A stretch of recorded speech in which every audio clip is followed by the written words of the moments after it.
my name is Tom Vasel, and this is the AlphaBest series. This is a series of videos where I take each letter of the alphabet and tell you my 10 favorite games from that letter. When I tell people about this series, they're like, well, what about these letters? And one of the letters they often bring up is the letter J, which is where we are at today. But J, even though I'd say the bottom two games are games that I say are good, not great, but still, there are 10 games with J. I remember when I first started doing this sort of thing years and years ago, I was like, J, Jenga. That was the only game I could think of that started with the letter J. Now I have some amazing games on here that start with the letter J. So let's get going. And Jenga didn't even make the list this time. Number 10 is Joe Name It. This is a small party game, which I still have because I just can bring it out. Essentially, you turn a card over and it's like, name a certain number of continents or whatever. And you roll a die, and that's how many you have to name of that type. This is a kind of a simply stupid concept for a party game, and yet I bring it out and it works. And everyone has a great time. Can you name 3 of this? Can you name 4 of that? And we go around the table. There's a lot of good categories. It's in a really small little box. That's Joe Name It. Number 9 is Justinian. Now, Justinian is an interesting game that I haven't seen this one played at a convention ever, I think, for at least for a really long time.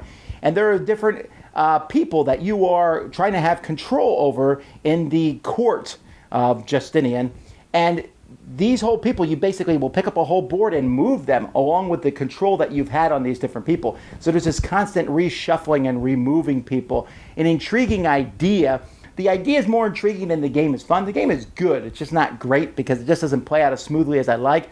But still an interesting idea. If you ever come across it, I would recommend playing it. That's Justinian. Number 8 is a cooperative game from Twilight Creations, which doesn't include zombies at all. This is Jupiter Rescue. This is a game in which you are on a space station and you are the aliens are attacking the space station and you are robots herding people off. These people are like, oh, they're stupid people. Get off the space station.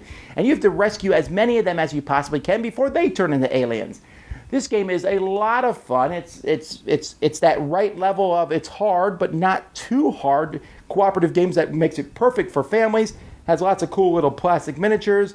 You each have a special ability. You can change your special abilities as this game goes by. Some neat concepts. Jupiter Rescue. Number 7 is Junta Viva el Presidente.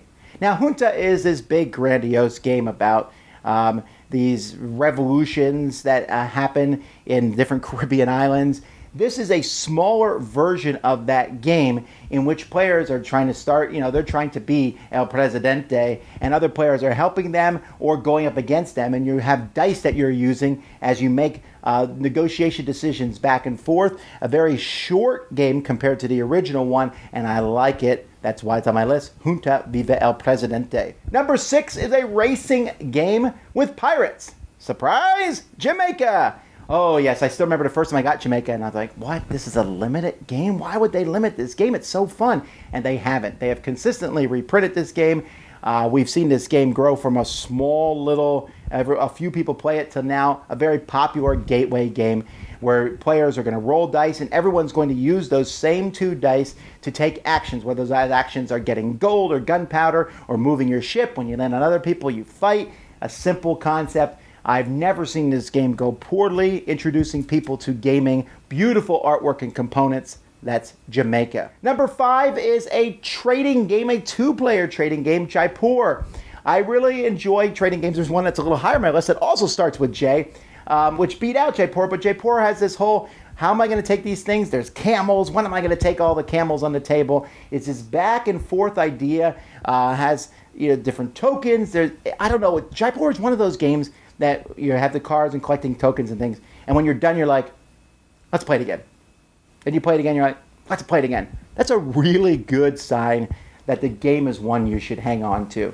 Certainly check out this 2-player game, Jaipur. Number 4 is the Jarl. This is from Catalyst Games. The Jarl is the sequel to The Duke. The Duke was a 2-player abstract game where you draw a tile from a bag, and it shows you how that tile moves. You move, you're trying to capture your opponent's Duke, and then you flip the tile over. The Jarl's the same way, but the Jarl has a very different feel from the Duke, even though it plays essentially the exact same way.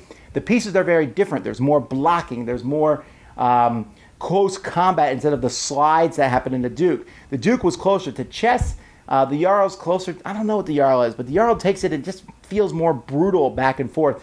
A good two-player abstract game, the Jarl. Number 3 is from the Mask trilogy. Mexica is probably the most, or Tikal is probably the most famous from that one. And then Mexica, Java.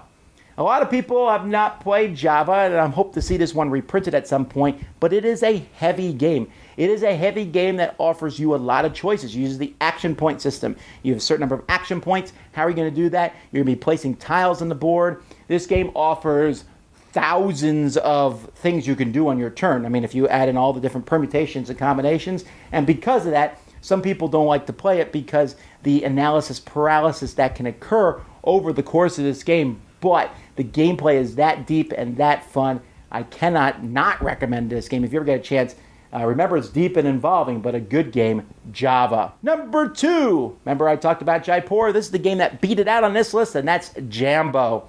Jambo is a 2-player trading game. How can you trade in a 2-player game? Most of the time it doesn't work. In this one it does. As you're giving in resources and getting cards, there's a huge deck of cards that do different things. You can mess with your opponent with animal cards. You can collect resources. You were trying to be the first one to get to a certain amount of money. It feels like every decision you make is a 2 steps forward and then 1 step back, but you got to get the right combo of cards.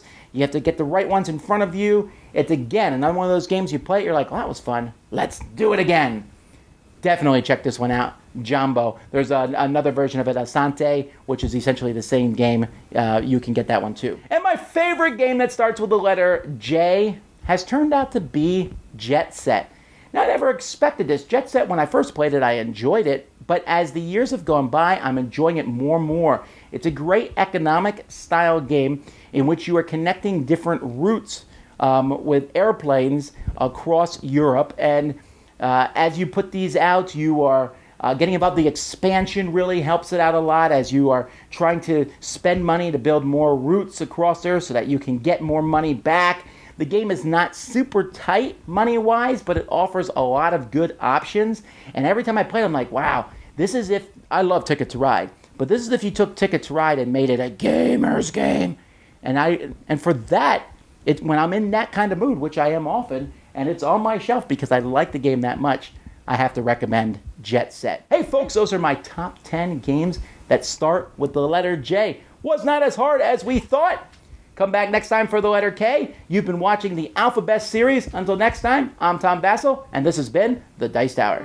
Thanks so much for watching the Dice Tower videos. Find more great videos and reviews, as well as our top-rated audio podcast at Dicetower.com. You can also find other great shows at Dicetowernetwork.com. I'm Eric Summerer, and you've been watching The Dice Tower.